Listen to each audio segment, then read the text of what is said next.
everyone when they want to have emergency markers in their environment. So we got Lynn Terrett from RapidMap presenting this. Over to you, Lynn. Hi, everyone, and thank you very much for attending this webinar. I think that this is also one of the most important areas that we help a lot of the environment owners, landowners, local government, rail trail people achieve, and that is to seek and find internal or external sources of funding for emergency markers. So to do this, I think essentially you have to learn how to build a very strong business case. And I think that this is an excellent exercise for all people to be involved with. And of course, you know, RapidMap's here to help. Now, I mean, from the perspective of introducing myself, Lynn Terrett, I'm the Spatial Technologies Director of RapidMap. We've been in business since 1991, so it's nearly 30 years together. We've always been involved with emergency services in that time and have really helped to evolve the approach to data collection, data capture to underpin decisions. Essentially, RapidMap was created to map and manage the planet better.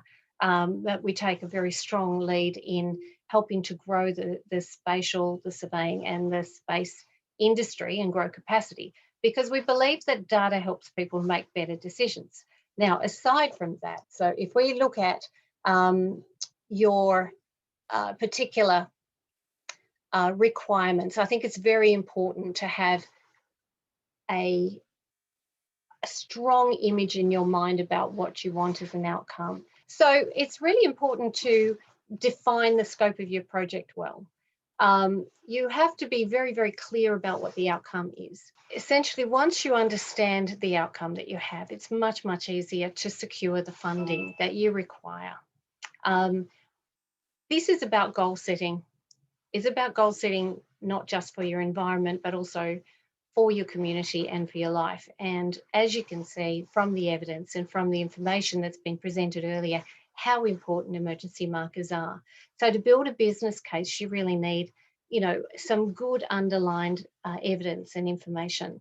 The key to a successful application is to help to define the risks that you see in your region, in your open space, in your environment. It is really important to be able to define your project very, very well.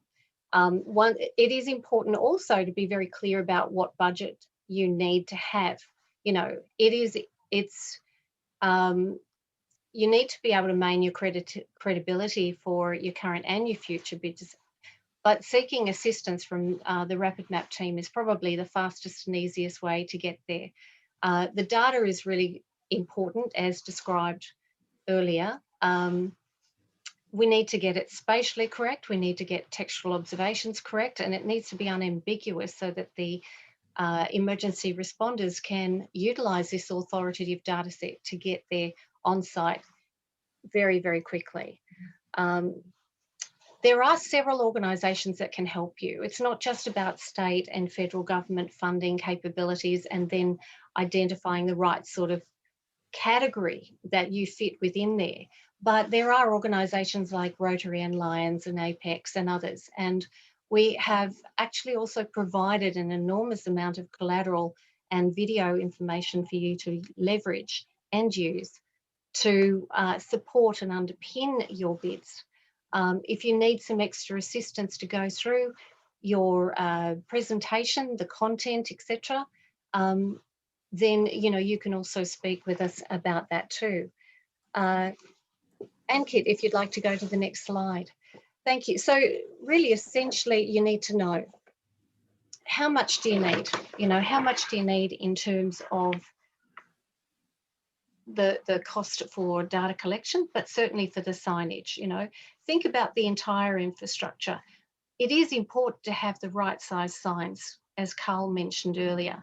It is a real shame when we actually spend good quality time and effort to go and map sites, get the right kind of definitions there, and then people put in very small signs and you can't see them. It is critical to be able to see them, but it's also very, very important to educate and reach out to everyone. So you should engage widely to get the support that you need too. So understanding your project plan as well, you know, how you define that and how you fill out the application itself is really critical, but always utilising evidence. And if you don't have the evidence of an incident that has happened in your local region, then certainly come to ourselves or to Ambulance Victoria or to Esther, and we will help you to substantiate some other evidence from other sites where the importance of having the emergency marker there will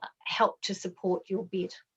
Engagement with the community is also essential. You know, one of the things that we've always tried to do is reach out widely, create your networks. It's not just your own organisation and your team that's going to help you to provide the content, but letting other organisations that utilise your facilities, if it's a bike trail, or if it's an exercise area that is in use by organisations, you know, it may be a sports ground, it may be somewhere that people like to go in groups, you know, so perhaps some of the physical personal trainers that like to take teams out there, then get letters of support. But certainly also engage with the schools. You know, I think community education is one of the critical components to all of this.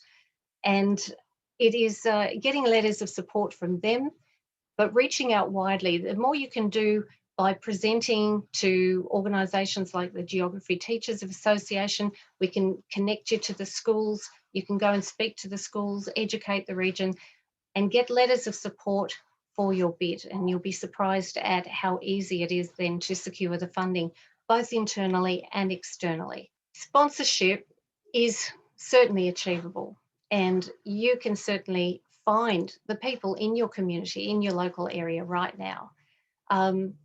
But also when you are writing your grant applications, research your benefactor, research the organisations that you're approaching, and make sure that you address the criteria that makes it important for them to do the internal sell. So you're going to be creating an amazing network of people around you, people that will support you, people who will suddenly become aware. And remember, it is important to also remember it may be your family, either in the local region, or it may be a member of your family in another site that could be affected. And I'm sure that you would agree with me that it's really critical to get people there quickly to save time and save lives. So if you are finding that funding is a challenge internally, then please speak to RapidMap, speak to our team, let us help you create your network, and let us help you with your applications. There are some excellent video resources. There's one that is available from John Pike, the Grampians Rail Trail, and that is just an excellent explanation on how you can actually put your applications together and get grants and funding for your local area. Even if you haven't got the 50% in kind, there are ways to get local organisations to help you to secure that as well. So I'd like to thank you very much for your time today in this webinar, and I wish you all the best in getting more emergency markers in more of your open spaces so that we can save time and save lives. Thank you. Awesome.